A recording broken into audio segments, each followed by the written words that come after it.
සිල්නාල බොහොම ස්තුතියි පැමිණියට. අපි අද ඔබ සියලු දෙනා කැඳෙව්වේ දෙන්න ආරාධනය කරේ පොගේ දවස්වල සාකච්ඡාව සංවාදය ආරම්භ වුණා ජිනීවා යෝජනා සම්බන්ධයෙන්. ඉතින් ජනතා සේවක පක්ෂයේ ස්ථාවරයෙන් මේ පිළිබඳව ප්‍රකාශ කළ යුතු වෙනවා. ඒ පිළිබඳව පැහැදිලි කරන්න ඔබ සියලු දෙනාට ආරාධනය කරනවා. ජිනීවා යෝජනා දැන් යෝජනාවක් සම්මත වෙලා තියෙනවා. දැන් කියන්නේ ඒකමතිකව සම්මත වෙනවා කියන්නේ. විරෝධතාවයක් නැහැ. ඒකාබද්ධ යෝජනාවක් කියලා කියනවා. එක්සත් ජනපදයේ සහ ශ්‍රී ලංකාවේ. දැන් මේ ඔක්කොම යන්නේ හයිබ්‍රිඩ් වලින් යන්නේ. ඒ යෝජනාවත් හයිබ්‍රිඩ්. ඒකනේ ඒකාබද්ධ යෝජනාව කියන්නේ මොකද්ද? හයිබ්‍රිඩ්. ආණ්ඩුව හයිබ්‍රිඩ්. යෝජනාවත් හයිබ්‍රිඩ්. අපිට දැන් එනවා ඔක්කොම හයිබ්‍රිඩ්. දෙමුන් ඒවා තමයි එන්නේ. ඉතින්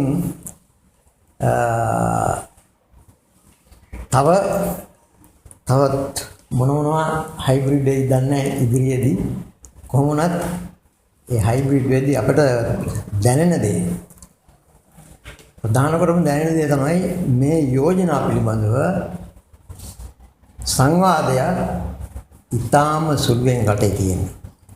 මේක බරපතල යෝජනාවක්. මේ ප්‍රශ්නේ බරපතලයි. ඒ බරපතලකම තරමට සංවාදයක් නැහැ. සංවාදය වහලක් තියෙනවා. ඒක නිසා අපි ඔබ සියලු දෙනාගෙන් ඉල්ලා හිටින්නේ. දැන් මාධ්‍ය වලට ලොකු කාර්යභාරයක් තියෙනවා මෙතෙන්දී. මාධ්‍ය සියලු දෙනාගේ මාධ්‍ය වලට අදාළ සියලු දෙනාගෙන් අපි ඉල්ලා හිටින්නේ මේ යෝජනාව පිළිබඳ සංවාදය වැඩියෙන් කෙරෙන්න ඕන නිසා මේක මේ රටේ අනාගතයේ ඉතාම බරපතල ආකාරයට බලපාන යෝජනාවක්. නිකම් මේ සුළුෙන් තකන්න මේක දැන් ඔන්න යෝජනාව සම්මත වුණා. ඒකාබද්ධ යෝජනාවක් ආවා. දැන් අපිට තර්ජනයක් නැහැ. දැන් අපිට කිසිම ප්‍රශ්නයක් නැහැ. කවුරුත් අපි විදුලි පුටේ තියන්න යන්නේ නැහැ. ඔය කතන්දර ගොඩක් එක තමයි දැන් මේ දැන් කියන්නේ මේක බොහොම හොඳ එකක්. නමුත් ඊට වඩා නරක පැති අපි දකිනවා. බරපතල දේවල් ටිකක් අපි දකිනවා. පළමු කොටම අපි කියන්න ඕනේ මේ තමයි මේ ඇවිල්ලා තියෙන මෙතෙක්කල් සිද්ධ වුණු අපේ රටේ ස්වෛරීභාවයට ස්වාධීනත්වයට භෞමික අඛණ්ඩතාවයට තර්ජනයක් තිබුණා නම් යම් මොහොතක මේ තමයි ඒ බරපතලම මොහොත. මේ තරමට ස්වෛරීභාවයට ස්වාධීනත්වයට සහ අපේ රටේ භෞමික අඛණ්ඩතාවයට ලොකු තර්ජනයක් තිබුණේ නැහැ. වැහිච්ච එක, හැංගිච්ච එක. යුද්ධ තිබුණා, යුද්ධ පැහැදිලි. යුද්ධ රට බෙදන්න. යුද්ධ රටේ ස්වෛරීභාවය අහිමි කරන්න. ස්වාධීනත්වය අහිමි කරන්න. ඒවා හරි පැහැදිලිව පෙනුණු දේවල්. ඒක නිසා සටනට කැඳවන්නත් ලේසි, ඊට එරෙහිව බලවේග හැඩගස්සන්නත් පහසුයි. එහෙම හැඩගස්සලා බලවේග හැඩගස්සලා යුද්ධමය බෙදුම් වාදයේ යුද්ධමය පැත්ත බෙදුම් වාදයේ යුද්ධය අවසන් කළා. එතන ඉවර නැහැ. දැන් මේ ඇවිල්ලා තියෙනවා. දැන් මේ තාමත් යුද්ධය යනවා. ඇත්ත යුද්ධය. තවත් යුද්ධයක් මේ ආරම්භ වෙලා තියෙනවා. මේක දේශපාලන යුද්ධයක්. මේ රට බෙදීමේ ප්‍රයත්නය, රට බෙදීමේ උවමනාව, අරමුණ බෙදුම්වාදීන් විසින් අත්හැරලා නැහැ. බෙදුම්වාදීන්ට මෙතෙක්කල් සියලු සහයෝගය දුන්නා. ද්‍රව්‍යමය වශයෙන්, දේශපාලන වශයෙන් සියලු සහයෝගය දෙන සියලු කොටස්, අධිරාජ්‍යවාදී කොටස් මේ දැන් අලුත්ම ආකාරයට අපේ රටේ ස්වෛරීභාවයට, ස්වාධීනත්වයට සහ භෞතික අඛණ්ඩතාවයට විශාල අභියෝගයක් එල්ල කරලා තියෙනවා. දැන් අපි මෙතෙන්දි මතක් කරන්න ඕනේ එක මේ රටේ උපන්න ශ්‍රේෂ්ඨ බුද්ධිමතෙක් වෙච්ච රෝහණ විජේවීර සහෝදරයා මේ බෙදුම් වාදය පිළිබඳව ඉදිරිපත් කරපු අදහස මොකක්ද? හරි පැහැදිලිව කිසිම දෙගඩියාවක් නැතුව රෝහණ විජේවීර සහෝදරයා කිව්වා මේ අධිරාජ්‍යවාදයේ වමනාව බෙදුම් වාදය අධිරාජ්‍යවාදයේ උපාය මාර්ගයට අයිති එකක්. ඒ උපාය මාර්ගයේ දිනවන්න එන එකක්. බෙදීම බෙදුම් වාදය හරි පැහැදිලිව අධිරාජ්‍යවාදයට සහාය වෙනවා. අධිරාජ්‍යවාදයට එකට පෙළ ගැහිලා ඉන්නවා, එකට ගමන් කරනවා. අධිරාජ්‍යවාදය බෙදුම් වාදයේ ජයග්‍රහණය කරවීම සඳහා තැප වෙලා ඉන්නවා.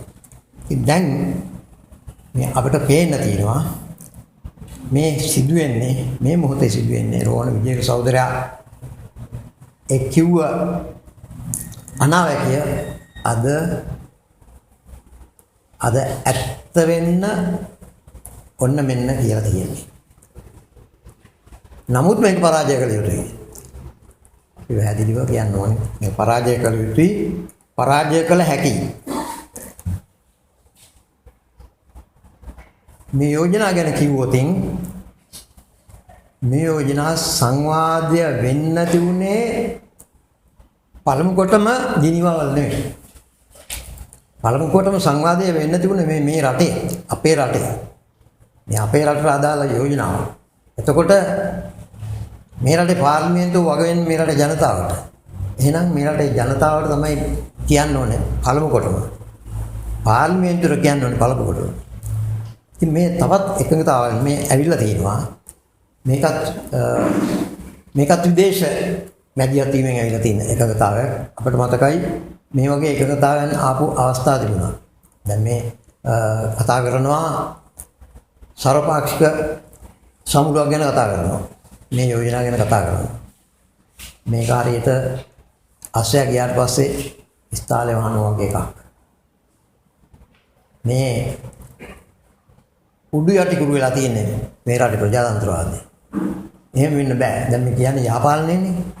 අපිට මේක කතා කරන්න සිද්ධලා තියෙන දැන් මේ සුළු කාලයක් ඇතුළත මාස කිහිපයක් ඇතුළත රනිල් වික්‍රමසිංහ මහත්තයාගේ ආණ්ඩුවේ මාස කිහිපයක් ඇතුළත කතා කරන්න වෙලා තියෙනවා. ඒකකට අරුමයක් නෙමෙයි.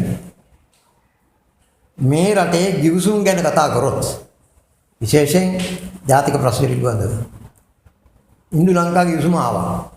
ඉන්දු ලංකා ගිවිසුම හරි පැහැදිලිව රහසිගතව සංකල්ප එකක්.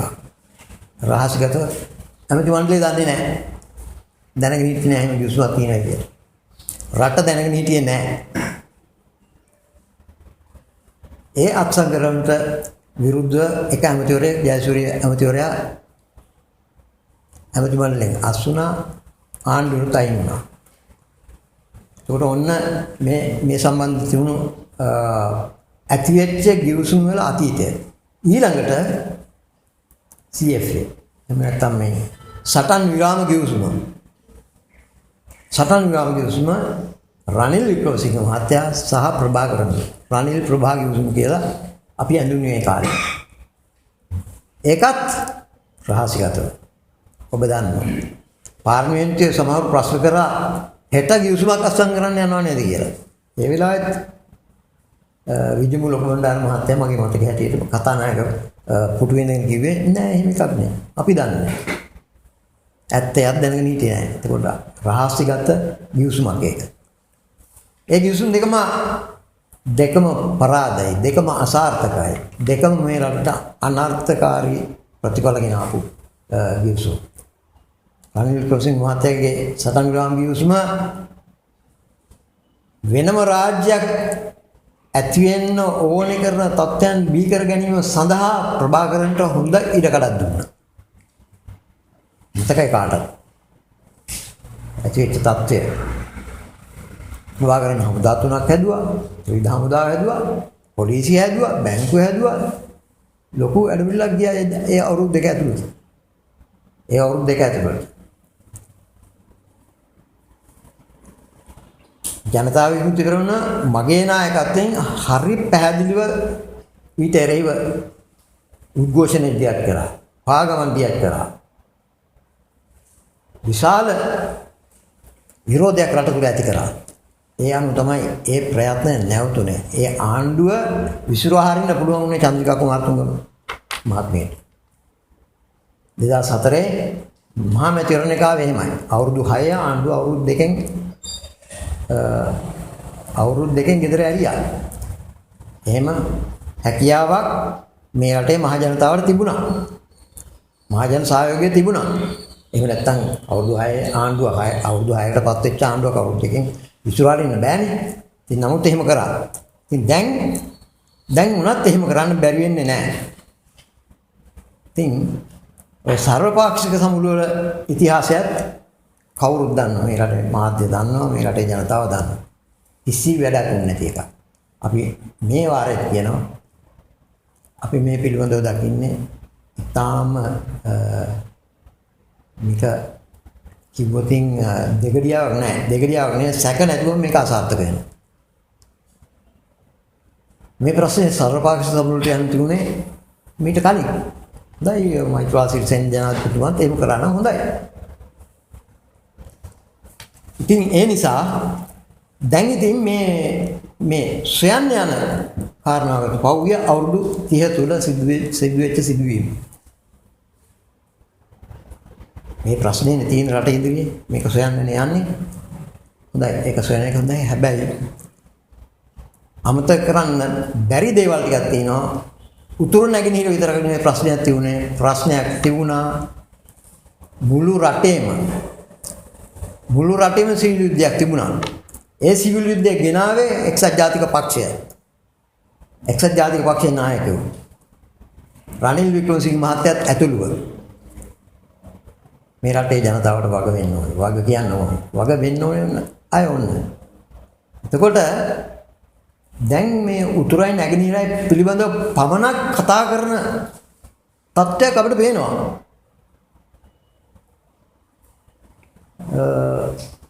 දිවයිනේ සෙසු පළාත් කොහොම හොඳට සාමකාමීව පැවතුනා වගේ තමයි අපිට මේ චිත්‍රයක් දෙන්නේ. මේ රටටත් ලෝකයටත් චිත්‍රයක් දෙන්නේ. නෑ ඒක එහෙම නෙමෙයි සිද්ධ වුනේ. අගතියටපත් වෙච්ච විශාල පෞල් ප්‍රමාණයක් ඉන්නවා. 60000කට ආසන්න ප්‍රමාණයක් ජීවිතය වලින් වන්දි ගෙවුවා. ඝාතනය කළා. ඉතින් එහෙම අතීතයක් තියෙන මේ අවුරුදු 30 ඇතුළත. එහෙනම් දැන් මේ කියන යාන්ත්‍රණය එන්නේ කාරණා දේශීය යාන්ත්‍රණය කියලා කොට කියන්නේ නෑ. අමූලික බොරුවක් දේශීය යාන්ත්‍රණය කියන්නේ. මම ඒක ඔප්පු කරන්නම් දැන් තව ටිකකින්. අමූලික බොරුවක්. ජනතාව රැවටීමක් මේ රට රැවටීමක්. රට විතරක් නෙමෙයි අපිට ඉන්නවා නම් හිතවත් රටවල් තියෙනවා නම් මේ සියල්ලම රැවටීමක් මේ කරලා තියෙන්නේ. සියල්ලම රැවටීම සියල්ලම පාවදීමක් මේ කරලා තියෙන්නේ. මේ පාවදීම කියන වචනය හැර වෙන දෙයක් නෑ කියන්න. ඒක එහෙමමයි. එතකොට මේ යාන්ත්‍රණය මොකක්ද කියන්නේ? සත්‍යය හොයන්න. සත්‍ය හොඳයි. යුක්තිය. ඊට පස්සේ වන්දි ගෙවීම. ඊට පස්සේ නැවත එවැනි සිවිල් යුද්ධකාරී තත්ත්වයක්, එවැනි ගැටුම්කාරී තත්ත්වයක් රටේ ඇති නොවන්න වග බලාගෙන. බොහොම හොඳයි. කවුරුත් විරුද්ධ නෑ ඒකට. යුද්ධය අවසන් වෙච්ච මොහොතේ ජනතාව විමුක්ති පෙරමුණ මගේ නායකත්වයෙන් තිබියදී මම මෙතන නායකයා වෙලා තිබියදී හරි පැහැදිලි වැඩ පිළිලක් ඉදිරිපත් කළා මහින්ද රාජපක්ෂ මහත්තයාට. දැන් යුද්ධය අවසానයි. දැන් මොකද්ද තියෙන වගකීම? ඊළඟට තියෙන වගකීම. ඒක විස්තීර්ණ වැඩ පිළිලක්. ප්‍රජාතන්ත්‍රවාදය ස්ථාපිත කරන්නේ කොහොමද? ඊළඟට ඉඩම් ප්‍රශ්න විසඳන්නේ කොහොමද? ඊළඟට හමුදා අයින් කරගන්නවා නම් ඒක කෙසේද කළ යුත්තේ? මේ සියලු දේවල් අගතියටපත් වෙච්ච අයට, අගතියටපත් වෙච්ච සියලු දෙනාට අපි කියන්නම් කොටි සංවිධානයේ සමාජිකයාගෙත් අම්මට තාත්තට වන්දි ගෙවි යුතුයි. එක තීන්දුවක් ගන්නවා නම් ඒ තීන්දුවක් හැටියට තියෙන්න ඕනේ. කාටත් සාධාරණ, කාටත් පේන සාධාරණ. ඒ විතරක් නෙමෙයි සිංහල සහ මුස්ලිම් ඇයි අගතියටපත් වුණේ නැද්ද? කුටි සංවිධානයේ විසින් මරා දමන්නු අපිට මතකයි මුස්ලිම් ජනතාව ගැන කතා කරන කාතන්කුඩි පල්ලිය ඇතුලේ 100 ගණන් මරා දැම්මා. ඒක මොහොතේ සිංහල ජනතාව මරා දැම්මා. ඉතින් පැහැදිලි තීන්දුව වලට එන්න. පැහැදිලි විතරක් නෙමෙයි මේක සමානතා පදනමේ මේ කාර්යය කරන්නේ මේ වගේ කියන ඉටු වෙන්න ඕනේ සමානතා පදනමේ. එහෙනම් සිංහල දෙමළ මුස්ලිම් සියලු දෙනාට සමානතා පදනමේ පිහිටලා සහන දෙන්න. වන්දි දෙනවා නම් වන්දි දෙන්න. ඇත්ත හොයනවා නම් අන්න ඒ ඇත්ත හොයන්න. ඒක තමයි ඇත්ත. මුළු රටේම සිද්ධ වෙච්ච දෙයක්. මුළු සමාජයේ සිංහල දෙමළ මුස්ලිම් සියලු කොටස් වලට සිද්ධ වෙච්ච අගතිය අසාධාරණයට පිළියම් යොදන්න ඕනේ. එහෙම නැතුව දැන් මේ යොදන්න යන පිළියම් එක පැත්තකින් බෙදුවාද? මෙන්න එක සමාජයේ එක ජන කණ්ඩායමකට සිදුවෙච්ච අගතිය පිළිබඳව අගතිය සිද්ධ වෙලා තියෙනවා. ඒ අය ගැන පමණක් කතා කිරීම ඒක එක පැත්තකින් බෙදුම් වාදය පෝෂණය කිරීම. ඒක එහෙම වෙන්න බෑ. ඒක කවුරු සනසන්නද? ඒක වෙන කිසියෙක් සනසන්න නෙමෙයි. මේ රටේ දෙමළ ජනතාව සනසන්නත් නෙමෙයි. මේ ජාත්‍යන්තර වශයෙන් බෙදුම් වාදයට උඩගිඩි දුන්න බෙදුම් වාදය පෝෂණය කරපු බෙදුම් වාදය පෝෂණය කිරීම සඳහා අදත් රටෙන් පිට ඊනියා තාවකාලික ආණ්ඩු අටවගෙන ඉන්න දෙමළ ඊළම ආණ්ඩු පටවගෙන ඉන්න අය සැනසීම සඳහා ඒ අය තෘප්තියට පත් කිරීම සඳහා තමයි මේ ආකාරයට කතා කරන්නේ. ඉතින් ඒක සාර්ථක වෙන්නේ නැහැ. සාර්ථක කරන්න ඉඩ දෙන්නත් බෑ.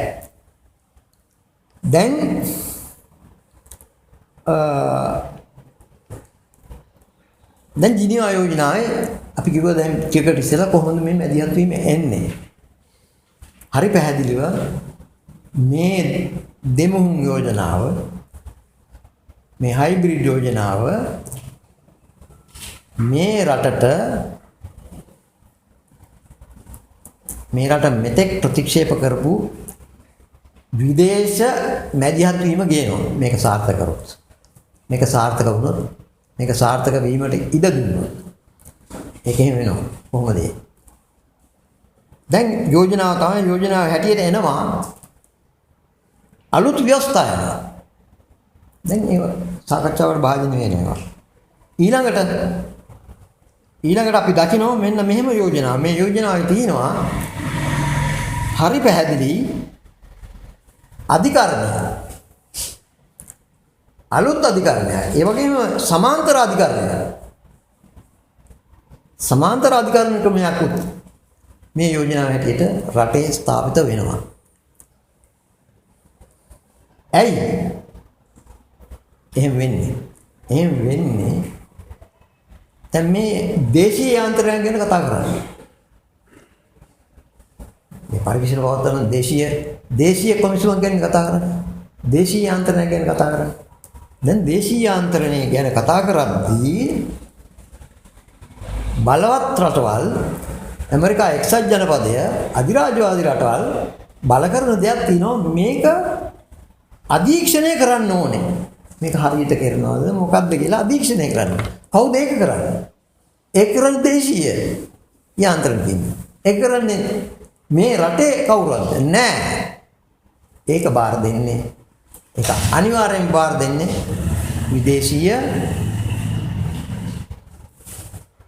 විදේශීය සංවිධාන වලට, විදේශීය පුද්ගලයන්ට. එතකොට මේ යෝජනාව දේශීය යාන්ත්‍රණයක් ස්ථාපිත කරනවා. දේශීය වශයෙන් පමණයි මේ පරීක්ෂණ කරන්න කියන එක කියනවා නම් ඒක බොරු. ඒක මේ යෝජනාවෙන් තියෙන කාරණා වලින් ඒක ඔප්පෙන යෝජනාවෙන් තියෙනවා මේක අධීක්ෂණය කරන්න කවුරු හරි ඉන්න ඕන. කවුද අධීක්ෂණය කරන්නේ? අධීක්ෂණය කරන්නේ එක්සත් ජාතීන්ගේ මානව අයිතීන් කොමිසම. එක්සත් ජාතීන්ගේ මානව අයිතීන් කොමිසම. ඒ කොමිසම තමයි වාර්තාවක් දීලා තියෙනවා. ඒ වාර්තාව ඉදිරිපත් කරා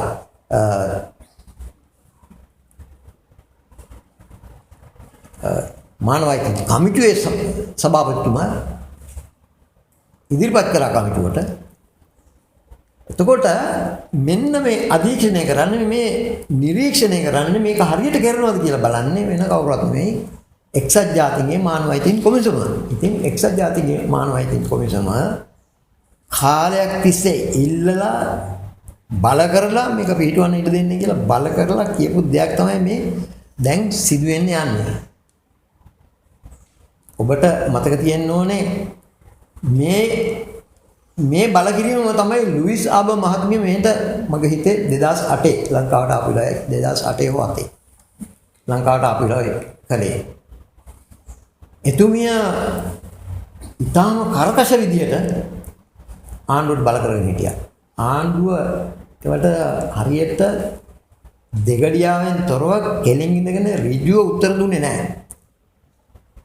නමුත් ජනතාව විමුක්ති කරුණේ අපි ජනතාව විමුක්තියත් එක්ක සාකච්ඡාවක් තිබුණා ඉදා ලුයිස් ආබ මහත්මිය මේ රටේ සිද්ධ වෙන දේවල් නිරීක්ෂණය කිරීම සඳහා ආයතන පිටුවීමට මේ රට තුල ආයතන පිටුවීමට ඒකට ඉඩ දෙන්න ඕනේ කියන්නේ. අපි හරි පැහැදිලි කිව්වා ජනතාව විමුක්තිය අපි සාකච්ඡා ඉවරලා සාකච්ඡා අවසන් වුණා. මමයි සාකච්ඡා කරේ ජනතාව විමුක්තිය වෙනුවෙන්. මම එතුමියට කිව්වා ඔබතුමියට ඔය ඉඳගෙන ඉන්න ආසනයෙන් මං නැගිටින්න දෙන්නේ නැහැ. එක දෙයක් පොරොන්දු වෙනවා. මොකද්ද? මේ ආණ්ඩුවේ කියන්නේ ශ්‍රී ලංකා ආණ්ඩුවේ අවසරයෙන් තොරව නිරීක්ෂණය කිරීමේ ආයතනයක් මේ රට තුල පිහිටවන්නේ නැහැ කියලා පොරොන්දු වෙන දෙයක්. එතුමිය එහෙම පොරොන්දු වෙලා තමයි එතුමියට යන්න පුළුවන් උනේ ජනතා විමුක්තියේ කාර්යාලයෙන් එළියට යන්න පුළුවන් උනේ. අපි ගණන්කාරකමට මේ ඒව කරේ. එයා ඒක පිළිගත්තේ. එයා ඒ බල කිරීමට යට උනේ අපට යට කරන්න පුළුවන් උනේ අපි හරි නිසා. එක්සත් ජාතීන්ගේ මානව අයිතීන් කොමිසම හෝ වෙන ඕනෑම එක්සත් ජාතීන්ගේ යාන්ත්‍රණයක් එක්සත් ජාතීන්ගේ කමිටුවක් එක්සත් ජාතීන්ගේම ප්‍රඥප්තිය අනුව කිසි රටකට මැදිහත් වෙන්න බෑ. කිසි රටකට මැදිහත් වෙන්න බෑ. මැදිහත් වීම නෙවෙයි ඒ කමිටුව කරන්න ඕනේ. ඒ කමිටුවට කරන්න පුළුවන් එක්සත් ජාතීන්ට කරන්න පුළුවන් එක දෙයයි සහයෝගය දෙන්න විතරයි. සහයෝගය දෙන්න විතරයි පුළුවන් වෙන්නේ. එක්සත් ජාතීන්ගේ ප්‍රඥප්තියේ මූලික අරමුණ මූලික වුණා මූලික ඉලක්කයක මැදිහත් වෙන්න කිසිදු අයිතියක් නැහැ. ඒ නිසා දැන් එහෙම නෙමෙයි සිද්ධ වෙන්නේ. දැන් හරි පැහැදිලිව එදා ලුයිස් ආබ මහත්මියට කරගන්න බැරි වෙච්ච දේ අද මේ අපේ රටේ විදේශ අමාත්‍යාංශ හරහා අපේ රටේ විදේශ ඇමති හරහා අපේ රටේ අගමැති හරහා මේ ආණ්ඩුව හරහා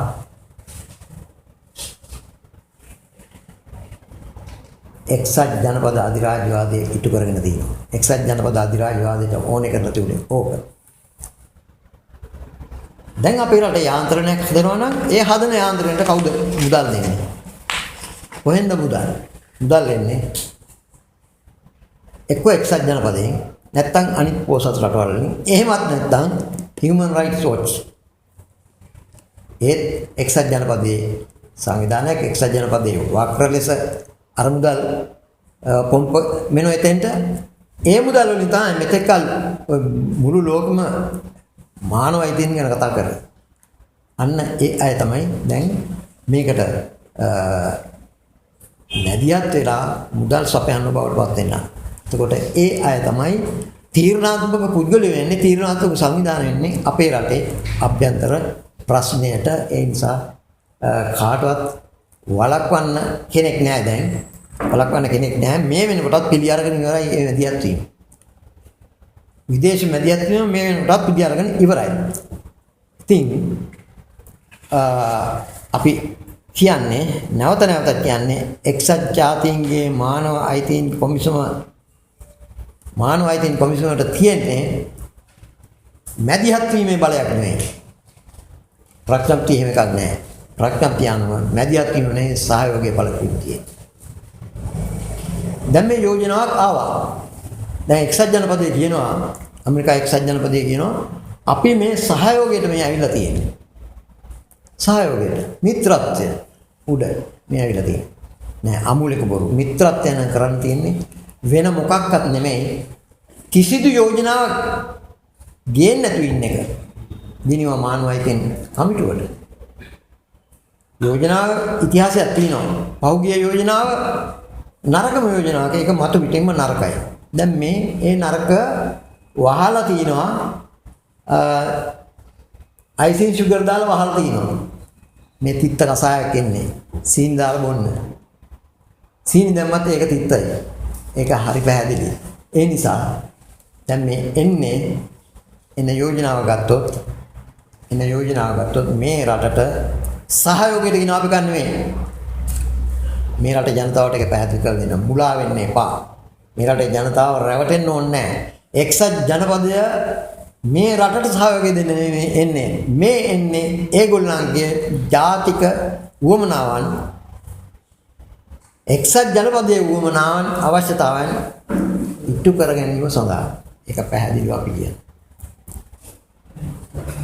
ඒක බැඳලා තියෙන්නේ පොගි දවස්වල ඔබට මතක තියෙන්න ඕනේ 2000 මේ අවුරුද්දේ.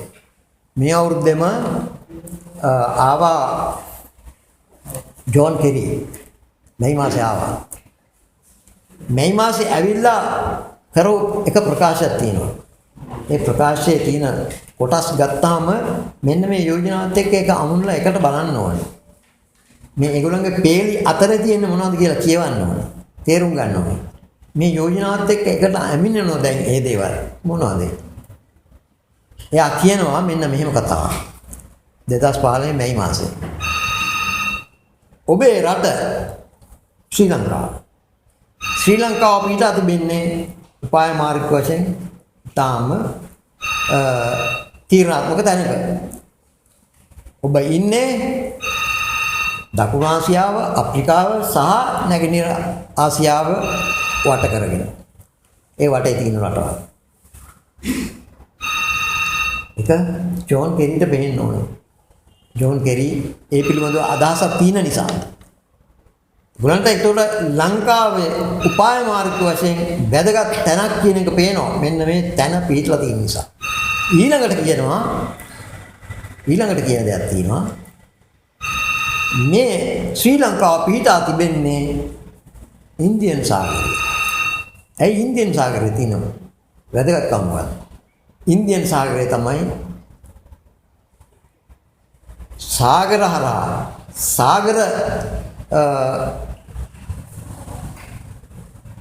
සාගර මාර්ග වලින් වෙනදාම කරනවා නම් ඒ වෙනදාම වැඩියෙන්ම කරන සාගරය තමයි මේ. වඩාත්ම නැව් ගමනාගමනය වෙනදාම සඳහා කරන සාගරය තමයි මේ. එතකොට ඔය දෙක එකට අරගෙන දැන් මේ වෙන්නේ යන දේ බලන්න. දැන් මේ වෙන්නේ යන දේ ඒගොල්ලෝ දැන් මැදිහත් වෙනවා. ඒගොල්ලන්ගේ ගෝලෙ මැදිහත් වෙනවා. ඒගොල්ලන්ගේ සංවිධාන මැදිහත් වෙනවා.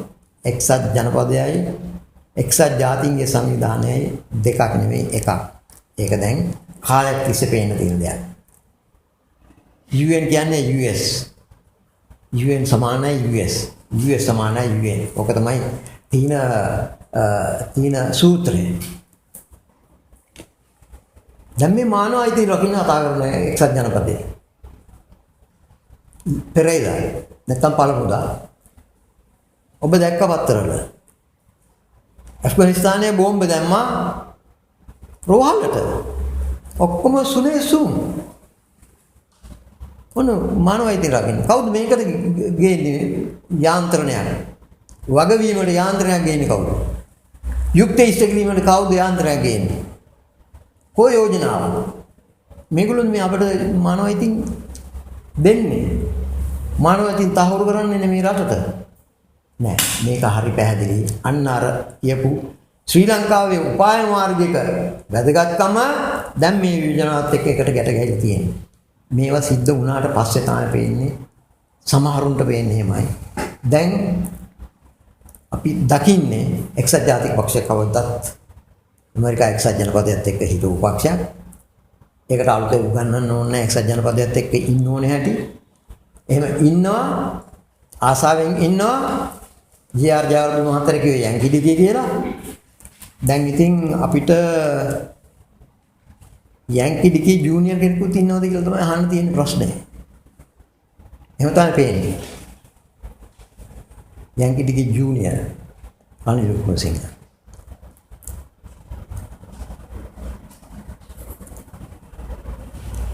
එතකොට දැන් මේ යාන්ත්‍රණයට අපි කිව්වා මුදල් එනවා පිටින් මුදල් එනවා. ඒ පිටි කියන මුදල් හොරට මුදල් එන්න ඕනේ මේ රටේ. මේ රටේ මුදල් එන්න ඕනේ මුදල් වල වගකීම තියෙන්නේ පාර්ලිමේන්තුවට. ඊට පස්සේ මේ යාන්ත්‍රයත් එක්ක පිටින් පාර්ලිමේන්තුවට පිටින් මුදල් එනවා. එතකොට ආණ්ඩු දෙකක් වගේ තමයි ඒ රටේ. එහෙම වෙන්න බෑ. එහෙම වෙමින් කාටවත් කියන්න බෑ. ජනාධිපතිතුමාට කියන්නත් බෑ, අගමැතිතුමාට කියන්නත් බෑ. කවුද මංගල සමරවීර මහත්තයාට කියන්නත් බෑ, ආණ්ඩුවට කියන්නත් බෑ, කිසි කෙනෙකුට කියන්න බෑ. මෙහෙම සිද්ධ වෙමින් තිබියදී තවදුරටත් රටේ ස්වෛරීභාවය රැකෙනවා. රටේ භෞමික අඛණ්ඩතාවය රැකෙනවා. රටේ ස්වාධීනත්වය රැකෙනවා. රටේ අභිමානය රැකෙනවා. මේ එකක්වත් කියන්න බෑ. දැන් ඒ සියල්ල අපි නැති කරගෙන තියෙන්නේ. ඉතින් දැන් මේකේ ඊළඟට යනවා. දැන් වෙනස් ක්‍රමයක් මේ ඉන්නේ. සම්පූර්ණ වෙනස් ක්‍රමයක් ඉන්නේ. මේ අපිට පටවලා තියෙන වෙනස්කම් ගණනාව. ඒ වෙනස්කම් තමයි ඔන්න එනවා අලුත් ව්‍යවස්ථාවක්. අලුත් ව්‍යවස්ථාවක්. කොහොමද එන්නේ? කොහොම කියලා දිතන්නේ? මතක තියාගන්න මේ ව්‍යවස්ථාව සංධීය රාජ්‍යයක් ගේන ව්‍යවස්ථාවක්. ෆෙඩරල් ක්‍රමය ගේන ව්‍යවස්ථාවක්. වෙන මොකක්වත් නෙවෙයි. සංධීය ක්‍රමය ගෙනාවා ඊළඟ අධීරයේදී. සංධීය ක්‍රමය මොකටද? සංධීය ක්‍රමයට තමයි බෙදුම්වාදීන් හැමදාම සටන් කරේ. ඒකෙන් ඊළඟ පියවර තිබ්බාම ඊළඟ පියවර කියන්නේ වෙනම රාජ්‍යයක්.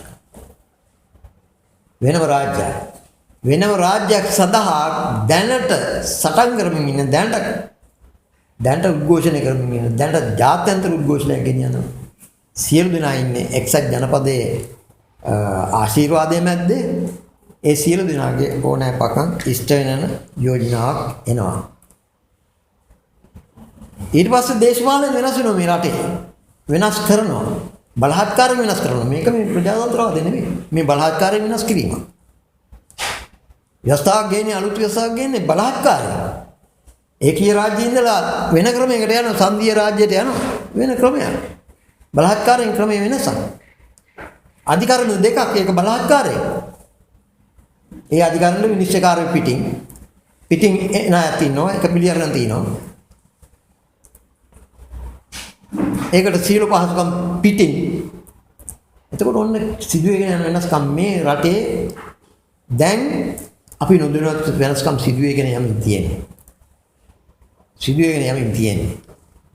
අධිකරණය දැනටමත් අධිකරණයේ යම් අංග වෙනස් වෙමින් තියෙනවා කියලා අපිට ආරංචි තියෙනවා. මෙන්න මේ උමනාවට අනුව බෙදුම්වාදී උමනාවට අනුව. එතකොට තවත් කතා කළොත් දේශපාලන අධිකාරිය එක වෙනස් කරනවා. ඉඩම් පිළිබඳ තීරණ ගන්නවා නම් ඒ තැන වෙනස් වෙනවා. මේවා අභ්‍යන්තරයේ රට තුල විසඳෙන්න ඕනේ දේවල්. මහ ජනතාවත් එක්ක සාකච්ඡා කරලා මහ ජනතාවත් එක්ක සංවාද කරලා වෙනස් වෙන්න ඕනේ දේවල්. නමුත් මේ වෙනස් වෙන්නේ අපිට ජාත්‍යන්තර තර්ජනයක් හරහා නැත්තම් අධිරාජ්‍යවාදී තර්ජනයක් හරහා. ඉතින් මේකට ඉඩ දෙනවද නැද්ද? මේකට ඉඩ දෙන්න බෑ.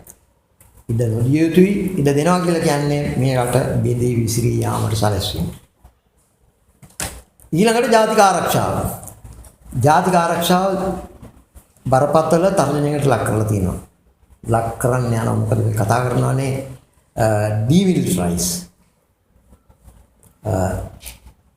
නිර්මුදකරණය මම කියන්නේ හමුදා ඉවත් කිරීම. විශේෂයෙන් නැගෙනහිර උතුරු නැගෙනහිර ප්‍රදේශයෙන් උතුරු නැගෙනහිර පළාත් දෙකෙන් හමුදා ඉවත් කිරීම.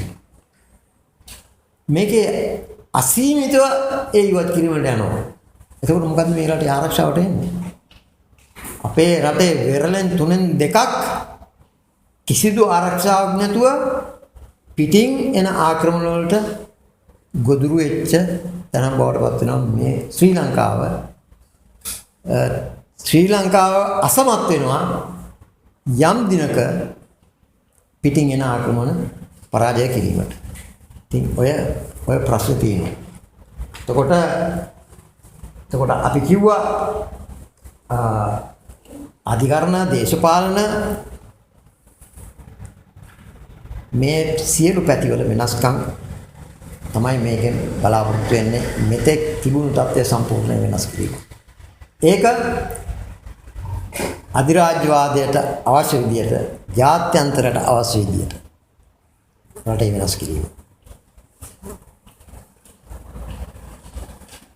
ඉදිරි කාලයේදී පුදුම වෙන්න එපා.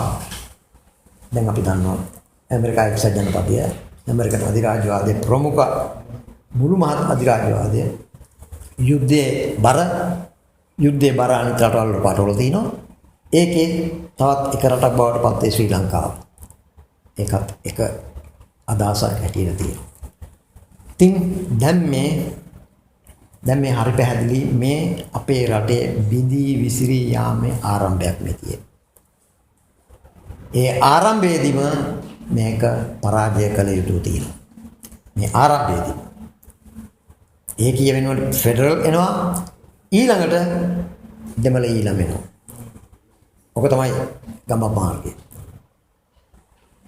එතකොට මේ රටේ ඒකීයභාවය වෙනුවෙන් මේ රටේ ස්වෛරීභාවය වෙනුවෙන් මේ රටේ භෞමික අඛණ්ඩතාවය වෙනුවෙන් මේ රටේ ස්වාධීනත්වය වෙනුවෙන් ජීවිත කොච්චරක් කැප කරලා තියෙනවද? ඒක උතුරන් දකුණ නැගෙනහිර මේ සියලු ප්‍රදේශ මුළු ලංකාවේ ජනතාව ජීවිත කොච්චරක් දුන්නද? ලේ දහඩිය කොච්චර හෙළුවද? කොච්චර බදු ගෙව්වද? මේ සියල්ල අපතේ යන්න ඉඩ දෙනවද කියන ප්‍රශ්නය අපි ඉස්සරහා තියෙනවා. මේකට ඉඩ දෙන්න එපා කියලා අපි ඉල්ලා හිටිනවා. සියලු දෙනාගෙන් මේ රටට ආදරයක් යන්තමින් හෝ ආදරයක් තියනවා නම් ඒ තත්ත්වයට ඉඩ දෙන්න එපා. එතකොට මේ සියල්ල එන්නේ කැපවෙච්ච ෆෙඩරල් වාදීන්ගේ එකතුවෙන්.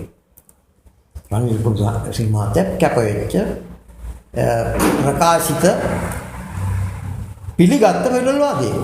මංගල සමරවීර මහත්තයා මේ රටේ ෆෙඩරල් වාදය බලය බෙදීම සඳහා කැපවෙච්ච පුද්ගලයෙක්.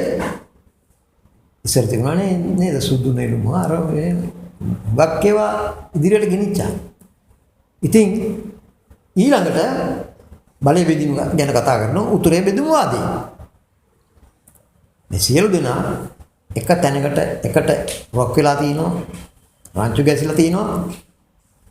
ඒ නිසා ශ්‍රී ලංකාවේ බිඳී විසිරී යාමේ තරජනට ලක් වෙලා තියෙනවා. මේක වැළකීය යුතුයි. එතකොට මේ සඳහා මොකද්ද කරන්න ඕනේ අපි? කල යුත්තේ කුමක්ද? ඉවර නැහැ. මිටඩල් ලොකු ජයග්‍රහණ අරගෙන තිනවා මේ රටේ. කවුරුත් කිව්වේ යුද්ධේ පරාද කරන්න බෑ කියලා. ජනතාව විමුක්ති වෙනවන විතරයි මම හරි පැහැදිලිව කියනවා. එදා අපේ නායකත්වයෙන් ජනතාව විමුක්ති ප්‍රමාණය රෝහණ විජේවීර සහෝදරයන් නායකත්වයෙන් සහ මගේ නායකත්වයෙන් හරි පැහැදිලිව කිව්වා නෑ පරාජය කරන්න පුළුවන්. ත්‍රස්තවාදයේ පරාජය කළ යුතුයි පරාජය කළ හැකි. පරාජය කළා. පරාජය කරන්න දිය යුතු සියලු සහයෝගය අඩු නැතුව ජනතාව වෙනුවෙන් දීලා තියෙනවා. කැපවීම කරලා තියෙනවා. මේ අපේ සහෝදර සහෝදරියෝ විරෝධාල සහෝදර සහෝදරියෝ 70000කට කිට්ටු වෙන්න ජීවිත පරිත්‍යාග කරා කුමක් සඳහාද? කාරණා තුනක් සඳහා. ප්‍රජාතන්ත්‍රවාදය සඳහා, බෙදුම්වාදය පරාජය කිරීම සඳහා, ඉන්දියන් ආක්‍රමණයන් එළවා දැමීම සඳහා. ඒ සම්මේදී විශාල පිරිසක් ඝාතනය කළා, ඝාතනය වුණා, ජීවිත පරිත්‍යාග කළා. මේ රටේ ජනතාවත් එහෙමයි. මේ පරිත්‍යාගයන් කරේ සිංහල ජනතාව විතර නෙවෙයි, සිංහල, දෙමළ, මුස්ලිම් සියලු දෙනා. සියලු දෙනාගේ සහයෝගය නැතුණා නම් බෙදුම්වාදය පරාජය කරන්න බෑ. අදත් ඒක එහෙමමයි. අද කාටවත් අපි හිතනවා, අපි විශ්වාස කරනවා දෙමළ ජනතාවගෙන් කිසිම පුද්ගලයෙකුට බෙදුම්වාදයේ අවශ්‍යතාවයක් නැහැ. බෙදුම්වාදයෙන් දෙන ජයග්‍රහණයක් නැහැ. ඇයි අපි එහෙම කියන්නේ? මම වැඩි දුර යන්නේ නැහැ. බෙදුම්වාදය කියන්නේ බෙදුනයි කියලා කියන්නේ අසමානතාවය වැඩි වෙනවා කියන එක. අසමානතාවය වැඩි වෙනවා. එහෙනම් මේක ප්‍රශ්නෙට විසඳුමක් නෙවෙයි. බෙදීමෙන් සාමාන්‍ය දෙමළ ජනතාවට කිසිදු අයිතිවාසිකමක් ලැබෙන්නේ නැහැ. බෙදුම්වාදීන් ගැන සොයලා බැලුවොත් ඔබ සියලු දෙනාටම පේන්නේ බෙදුම්වාදීන්ට බැරි වෙලා තියෙන උතුරු නැගෙනහිර නෙවෙයි අනිත් ප්‍රදේශවල දෙමළ ජනතාව අතර තියෙන කුල ભેදය ඒකවත් අතර ගන්න බැරිලා තියෙනවා. ඒ වෙනසවත් නැති කරන්න බැරිලා තියෙනවා. ඉතින් එහෙම අයගෙන් මොන සමානතාවයක්ද, මොන අයිතිවාසිකම්ද ලබා ගන්න බලාපොරොත්තු වෙන්නේ? අපි කියනවා හරි පැහැදිලිව ප්‍රතික්ෂේප කරන්න. එතනින් අයිතිවාසිකම් ලැබෙන්නේ නැහැ. අද ඉන්දියානු දීවරයන් ඇවිල්ලා මාළු ටික අල්ලගෙන යනවා. කොයි උතුරේ නායකයද කතා කරන්නේ? උතුරේ නැගෙනහිර දෙමළ දීවර ජනතාව වෙන්නේ. කිසිම කතා කරන්නේ. ඕක තමයි යථාර්ථය. ඒ නිසා අපි ඉල්ලන්නේ සියලු පුරවැසියන් එකට එකතු වෙලා සමගියෙන් මේ ප්‍රශ්නෙට උත්තර දෙන්න. බලවේග ශක්තිමත් කරන්න. දේශපාලන සහ සමාජ බලවේග ශක්තිමත් කරන්න පුළුවන්. තීන වෙනස්කම් පැත්තකට දාන්න. අපේ වෙනස්කම් තිබුණා, දේශපාලන පක්ෂ වෙනස්කම් තිබුණා, සංවිධාන වෙනස්කම් තිබුණා, පුද්ගලයන් අතර වෙනස්කම් තිබුණා. ඒ වෙනස්කම් අත්තර දාලා අපි ආයතන කරනවා. අපි ආයතන කරන සියලු දෙනාට මේ රටේ ස්වෛරීත්වය වෙනුවෙන්, භෞමික අඛණ්ඩතාවය වෙනුවෙන්, නිදහස වෙනුවෙන්, ස්වාධීනත්වය වෙනුවෙන්, අභිමානය වෙනුවෙන් සමග වෙන්න, සංවිධානය වෙන්න සටන් කරනවා. ඒ තමයි එකම විසුණුව මේ රටේ තියෙන ජනතාව සාතිලසන ජනතාව දිනනවා. කාටවත් ඒක වළක්වන්න බෑ. මේ රටේ මොකද්ද විසුණුව? තීන වෙනස්කම් වල තියෙන විසුණුව මොකද්ද? තීන විසුණුව. විසුණුවක් නැති ප්‍රශ්න නැහැ. විසුණුවක් තියෙනවා. ඒ විසුණුව තමයි පොදු ජනතාවට ප්‍රජාතන්ත්‍රවාදය ස්ථාපිත කිරීම හා සමාජ සාධාරණය ස්ථාපිත කිරීම. ප්‍රජාතන්ත්‍රවාදය හා සමාජ සාධාරණය. සමානතාවය. කවුද ඉල්ලන්නේ සමානතාවයට වඩා වැඩි දෙයක්? නෑ, කාටවත් ඕනේ නෑ. කවුරුත් ඉල්ලන්නේ නෑ. එහෙම ඉල්ලනවා නම් එහෙම ඉල්ලන්නේ බෙදුම්වාදී. ඒ නිසා අපි මේ අවස්ථාවේ ආයතන කරන සියලුම පක්ෂවලට, සියලුම සංවිධාන වලට, සියලුම පුද්ගලයන්ට, රටට ආදරය කරන, ජනතාවට ආදරය කරන ප්‍රජාතන්ත්‍රවාදය, සමාජ සාධාරණය ස්ථාපිත කිරීම සඳහා සටන් වදින්න, සංවිධානය වෙන්නේ සටන් වදින්න ජය ගන්න. දැන් ඔබ සියලු දෙනාට පුළුවන් අපෙන් ප්‍රශ්න අහන්න. දැන් ඔබතුමාලා මේ ජිනීවා යෝජනාවලිය රටවල ස්ථාපිත කිරීමට එරෙහිව හඬක් නගන ඔබතුමාලා බලාපොරොත්තු වුණාද ඉදිරියේදී මේ වෙනුවෙන් මේ ස්ථාපිත කිරීම බලකන්න මොකක්ද රට තුළ ක්‍රියාත්මක කරන්න බලවේගයක් තිබෙන්නේ? පැහැදිලිව අපි දැන් යෝජනා කරන්නේ, අපි ආයෝජන කරන්නේ සියලු පක්ෂවල මේ බෙදුම්වාදයට එරෙහිව ඉන්න පක්ෂවල වෙනස්කම්, මොන වෙනස්කම් තිබුණත් වෙනත් බෙදුම්වාදයට එරෙහිව පළල්ම පෙරමුණ හදන්න. පළල්ම අධිරාජ්‍ය විරෝධී පෙරමුණ හදන්න. මේක බෙදුම්වාදය කියන්නේ අධිරාජ්‍යවාදයේ උවමනාව, අධිරාජ්‍යවාදයේ උවමනාව පරාජය කරනවා. මේ රට එක්සත් ජනපද අධිරාජ්‍යවාදීන්ගේ යටත් වීදයක්, යලි යටත් වීදයක් වීම නවත්වන්න.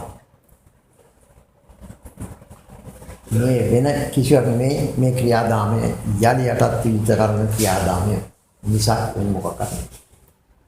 උන්මාදිත ජනතාව මුලින්ම නිදෙනක තුමලිගමච අන්තිමයි මේ පාර්ලිමේන්තු විරෝධයත් එක්ක මේක මාර්ගය. ඔබගේ අදහස හොඳයි. ඔබතුමා එකතු වෙලාද මේක මම යන්න හදන්නේ? ඉතින් ඒක අනාගතයට බාර දෙන්න තියෙනවා. අපි දැන් පැහැදිලි කරන්නේ අපේ වෙනස්කම් තියෙන්න පුළුවන් මේ ක්‍රියාමාර්ගවල. නමුත් මේ ප්‍රශ්නය කොන්දේසි විරහිතව අපි එකතු කරන ප්‍රශ්නයක්. ඒ විදිහට සලකන්න ඕනේ. දැන් නැවත ජාතික නිදහස් පෙරමුණයි ජනතා සේවක පක්ෂයයි ජනතා විමුක්ති පෙරමුණයි එකම මතයක් ඉදිරිපත් කරන තැනකට ඇවිල්ලා තියෙනවා. දැන් ප්‍රශ්නේ මම දැක්කේ නෑ. පැහැදිලිව ජනතා විමුක්ති පෙරමුණ ජනතා දේශීයාන්ත්‍රණය ප්‍රතික්ෂේප කරනවා මේව ප්‍රතික්ෂේප කරනවා. දේශීය ජාතික ව්‍යාපාරයත් එහෙමම කරනවා. දැන් ඒ අදහසට සමපාත වෙන කරුණු තමයි අද දේශීය ජාතික ව්‍යාපාරය දේශපාලන පක්ෂයක් නෙවෙයි. ජාතික නිදහස් පෙරමුණ අදහස් කරේ. ඉතින් ඒක කිසි ගැටලුවක් නැහැ. මේ ප්‍රශ්නේදී එක්සත් ක්‍රියාමාර්ගයක් ගන්න බෙදුම් වාදයට එරෙහිව එහෙම එකඟතාවයකට එනවනම් අවංක එකඟතාවයකට එනවනම් කිසි ප්‍රශ්නයක් නැහැ. වෙනස්කම් තියාගෙන ඒකෙදි පොදුවේ සටන් කරන්න පුළුවන්. එහෙම සටන් කරන්න ඕනේ. නම් කොට කරාගෙන දීද මේ පාර්ශ්ව තාම එහෙම සාකච්ඡාවක් ගියේ නැහැ. මේ අපි දැන් මේ සාකච්ඡාව ආරම්භ කරන්න ආරාධනයක් නේ කරන්නේ. පළල් ආරාධනයක්, පොදු ආරාධනයක්. දැන් දේශීය යාන්ත්‍රණයට විරුද්ධයි. මේ වගේ මැදිහත් වීම වලටත් විරුද්ධයි. එතකොට දැන් අවුරුදු 15 නැත්නම් 20න් 20ට මේ රටේ කෙරෙන විශාල නිෂ්ඝාතන සිද්ධ වෙනවා මේ. පාලකයෝ ඉස්සරහට ඇවිල්ලා ජනතාවට ප්‍රජාතන්ත්‍ර ආණ්ඩුවේදී ඒ විදිහට සමුල ඝාතන කරනවා. මේවා ගැන මොකද්ද නොසොයන් මේ ඒව යටපත් කරගෙන ඒව වහලා ගමුමින් අපි ඉස්සරහට යන කියන එක යෝජනා කරා. නෑ. කිසිසේත්ම නෑ. දැන් මේක සොයන්න ඕනේ. ඒ ගැන නම් කිසි ගැටලුවක් නෑ. සොයන්න ඕනේ. දැන් අර තියෙනවානේ ඔය ක්‍රියාවලියක් කියලා තියෙනවානේ. වගවීම පැහැදිලිවම වගවීම ගැන අපිට තියෙනවා ඒ උවමනාව. අපි කිසිසේත්ම අදහස් කරන්නේ නැහැ මේ මොකක්ම වලලන්න යටට දාන්න වහලා තියන්න කියලා නෑ. දැන් ඔබ මගෙන් ප්‍රශ්නය ඇහුවේ දේශීය යාන්ත්‍රණයක්. ඔව් දේශීය යාන්ත්‍රණයක් ඇත්ත දේශීය යාන්ත්‍රණයකින් මේක කරන්න පුළුවන්. අපේ අධිකාරියට කරන්න පුළුවන්. අපේ අධිකාරිය කරලා නැද්ද එහෙම මානවයිතින් උල්ලංඝනය කිරීම පිළිබඳව පරීක්ෂණ කරලා දඬුවම් දෙන්න ඕන ඇයට දඬුවම් දීලා නැද්ද? එහෙම ඉතිහාසයක් තියෙනවා. එහෙම කරන්න පුළුවන්. මේ අධිකාරිය විනාශ කරලා තියෙන්නේ අධිකාරිය පිළිබඳ විශ්වාසය නැති කරලා තියෙන්නේ එක්සත් ජාතික පක්ෂ ආණ්ඩුව සහ ශ්‍රී ලංකා නිදහස් පක්ෂ ආණ්ඩුව. ඉතින් ඒක එහෙම තියෙනවා. මේ අයට දැන් කතා කරන්න සිද්ධ වෙලා තියෙනවා මේ දේශීය යාන්ත්‍රණ නැත්නම් වගවීම පිළිබඳව. අපිට සැක තියෙනවා. ඒකට හරි සාධාරණ සැකයක් අපිට තියෙන්නේ. මොකද මෙතෙක්කල් මේ සියල්ලට වග කියන්න ඕනේ. වග වෙන්න ඕනේ අය තමයි මේ දේශීය යාන්ත්‍රණ ගැන කතා කරන්නේ. මේක දේශීය යාන්ත්‍රණකුත් නෙවෙයි. මේක දේශීය වශයෙන් කරන්න පුළුවන්. එහෙම නැත්නම් අපිට දැන් සිද්ධ වෙලා තියෙන්නේ මැදිහත් වීමකට භාජනය වෙන්න. මැදිහත් වීමයි දේශීය යාන්ත්‍රය දෙක එකට යන්න බෑ. එහෙනම් දේශීය වෙන්නේ නැහැ ඒක. මැදිහත් වීමක් තියෙනවා. එක්සත් ජාතීන්ගේ මානව අයිතීන් කොමිසම මේකේ සිද්ධ වෙන දේවල් සොයා බලනවා. ඒකට දැන් ඒගොල්ලෝ කියන විදිහට අපිට ඒ සඳහා ප්‍රවීණත්වයක් නැහැ. ශ්‍රී ලංකාවට ප්‍රවීණත්වයක් නැහැ. ඒ නිසා ප්‍රවීණත්වය දෙන්න ඕනේ පිටින්. ඊළඟට ඒ සඳහා විනිශ්චයකාර දෙන්න ඕනේ පිටින්. තවත් ඒ සඳහා සහයෝගය දෙන්න නිලධාරීන් පිටින් දෙන්න ඕනේ. පිටින් යාන්ත්‍රණයක්ම දෙන්න ඕනේ. එතකොට සම්පූර්ණයෙන් මේ දේශීය කියන කතන්දරේ සම්පූර්ණයෙන් අයින් වෙනවා. අපි කියන්නේ පැහැදිලිව මේ පිළිබඳව සත්‍ය කොමිසම අපිත් සත්‍ය කොමිසම ගැන කතා කරමු. ජනතාවතුරන මම ඉඳදී ඒ පිළිබඳව අදහස් දුන්නා සත්‍ය කොමිසම. ඒක සැබෑ සත්‍ය කොමිසම. දකුණු අප්‍රිකාවේ සිද්ධ වුණා වගේ දැන් මේ නඩු අහන එකක් නේ ඔය කියන්නේ පරීක්ෂණ පවත්වන්න ගියොත් පරීක්ෂණ කොච්චරක් තියනවද? කොච්චරක් කරන්න සිද්ධ වෙයිද? එහෙනම් පරීක්ෂණ පැවැත්විය යුතු දේවල් පිළිබඳව පරීක්ෂණ පැවැත්විය යුතුයි. නමුත් මේ රටේ ඇත්තට කරන්න පුළුවන් දේවල් අපි කළ යුත්තේ. දැන් සත්‍ය කොමිසමක් ඕනේ. උනේ මොකද්ද? ඇයි එහෙම උනේ? එහෙම නැවත නොවන්නේ කෙසේද? ඒක තමයි ඒවට වන්දි ලැබිය යුතු අයට වන්දි දෙන්නේ කෙසේද? මේක තමයි දැන් සිද්ධ වෙන්න ඕනේ. සත්‍ය කොමිසම අපිත් පිළිගන්නවා. ඒ ආණ්ඩුව කියන එක නෙවෙයි. ඒ සත්‍ය කොමිසම පිටස්තර බලවේග වලට විදේශ බලවේග වලට යටත් වෙච්ච එකක්. එහෙම නැතුව සත්‍ය කොමිසමක් ඇති කරන්න පුළුවන්. ඔය අදහසම ලංකාවේ ඇතුලේ මුලින්ම ගෙනාවේ ජනතා විමුක්ති කරන මගේ නායකත්වය යටතේ. ලංකාවේ වගේ දෙයක් කෙරෙයිද? ඉවර. කරන්න ශක්තිය තියෙනවා. ඒ කියන්නේ දේශීය ආදරණීය ප්‍රාථමික විද්‍යාලවල අපිට හොඳයි කියනවා. ඔව් දැන් තැනකට ඇවිල්ලා තියෙනවා ලංකාවේ කොච්චර අමාරුකම් වෙලා තියෙනවද කියලා කිව්වොත් අමාරුවෙම වැටලා දැන් තියෙන්නේ පාලක පන්තිය. පාලක පන්තිය කවදාවත් හිතන්නේ නැතුව ඇති ශ්‍රී ලංකා නිදහස් පක්ෂයේ එක්සත් ජාතික පක්ෂයේ දෙමුහුන් ආණ්ඩුවක් හයිබ්‍රිඩ් ආණ්ඩුවක් හදන්න වෙයි කිය. දැන් හයිබ්‍රිඩ් ආණ්ඩුවක් හදලානේ. ඒක දෙමුහුන් ආණ්ඩුවක්. දැන් හදලා ඔය වගේම කවුරුත් නොසිතන්න පුළුවන් තාමත් මේ රටේ ඇත්තට වග වෙන ඇත්තටම සත්‍ය කොමිසමක් පිටවන්න පුළුවන් පාලනයක් මේ රටේ ජනතාව විසින් ජයග්‍රහණය කරાવી කියලා දැන් සැකයක් තියෙන පුළුවන්. නමුත් අපිට එහෙම සැකයක් නැහැ. ජනතාව එහෙම ආණ්ඩුවක් එහෙම පාලනයක් බලයට ගේන්න ඕනේ. නැතුව මේ ප්‍රශ්නේ විසඳුමක් නැහැ. මේ ප්‍රශ්නේ හැමදාම අත ගන්නවා. දැන් අපිට කීයක් තිබුණාද මේ සර්වපාක්ෂික සමුළු? ජාත්‍යන්තර ගිවිසුම් කීයක් තිබුණාද? ඉතින් මේ සියල්ලෙන් පෙන්නු කරන්නේ පාලක පන්තියේ නොහැකියාව. මේ පාලක පන්තියේ නොහැකියාව තියෙනත් එක් ඒ පිළිබඳව අපිට සැකයක් නැත්තම් පාලක පන්තියේ තියෙන නොහැකියාව කියන කාරණේ පිළිබඳව සැකයක් නැත්තම් එහෙනම් හැකියාව ඇති කරගන්න පුළුවන් පාලනයකට අපි යන්න ඕනේ. ඔසිනාද අපිට නොතේරෙන බොහොම සරල කාරණයක් තියෙනවා. අපි ගෙදර බල්ලා නැති වුණාම කූස නැති වුණාම ෆොටෝ ගහලා ලයිට් කනුවල අලවනවා හොයලා දෙන්න කියලා. මේ දහස් ගණන් මිනිස්සු අතුරු දහන් වෙලා ඉන්නකොට හොයන්න එපා. හිරිවි යුතු නැහැ කියලා මිනිස්සු කියන්නේ කොහොමද? නෑ සෙවිය යුතු නැහැ කියලා අපි කිසි තැනක කියන්නේ නැහැ. මේ ඒ වගවීම තියෙන්න ඕනේ. සෙවිය යුතුයි. දැන් ඒක නිසානේ අපි පහුගිය කාලේ මගේ උන්ටගේ ඇටියට 2011 අන්තිම හරියේ මාතලේ රෝහල් භූමියේ ඇටසැකිලි 151ක් මතු වුණා. ඒ පිළිබඳව අපි අධිකරණයට ගියාම මේක සොයා බලන්න කියලා මේ රටේ පොලිසිය පෙනී හිටියේ මේක සොයා බලන්න එපා කියලා. ඉතින් ඒ පොලිසියෙන් මේ බලාපොරොත්තු වෙන්නේ මේ ඔය වගවීම. ඒ පොලිසියෙන්. ඉතින් ඒක නිසා මේ සියලු ආයතන වෙනස් වෙන්න ඕනේ. මේ වෙනස් වීම සිදු කළ යුත්තේ ඒකදී අපි පරිස්සම් වෙන්න ඕන තැන තමයි සිදු කළ යුත්තේ විදේශීය ඇඟිලි ගැසීමකින් නෙවෙයි. විදේශීය බලවේග වලට අවශ්‍ය ආකාරයට නෙවෙයි. ඉතින් ඒක කරන්න පුළුවන්.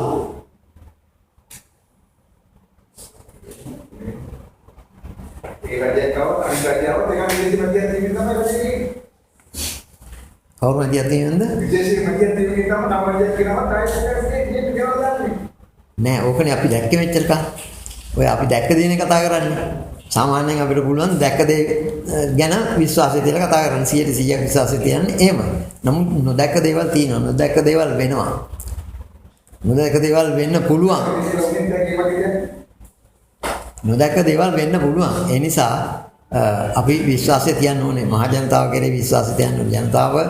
ජනතාව සංවිධානය කරන්න පුළුවන් කියන කාරණා පිළිබඳව අපි විශ්වාසය තියන්න ඕනේ. ජනතාවට යුක්තිය ඕනේ, සාධාරණත්වය ඕනේ. ඒක නිසා හැමදාම ජනතාව යුක්තිය සාධාරණත්වයේ ඉල්ලලා උද්ඝෝෂණය කරනවා. මේ දැන් මේ මොහොතේ තෙන්නේ. අපි නෑ කියලා කිව්වට කොච්චර උද්ඝෝෂණ තියනවද මේ රටේ මේ මොහොතේ? නේද? ඒ මොකෝ එහෙම උද්ඝෝෂණ තියෙන පාලක පන්තියේ බැරි නිසානේ. ජනතාවට යුක්තිය සාධාරණත්වයේ ඕන නිසා. නැත්තම් මේ වෙන අමාරුකම් තියෙන නෙවෙයි මේ උද්ඝෝෂණය කරන්නේ මොකක්ද කරන්න දෙයක් නැතුවට කරන එකක් නෙවෙයි. ඉතින් ඒ ජනතාව ගැන විශ්වාසය තියන්නේ නැද්ද අපි? මොනවද මේ පුළුවන්.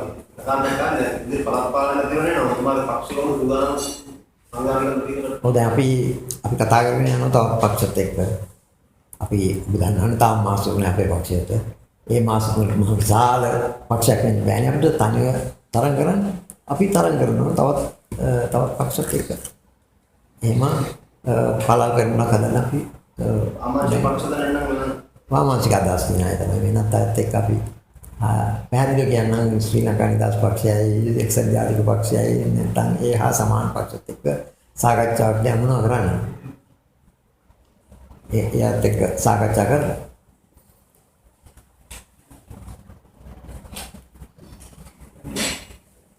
එහෙනම් බොහොම ස්තුතියි සියලු දෙනාටම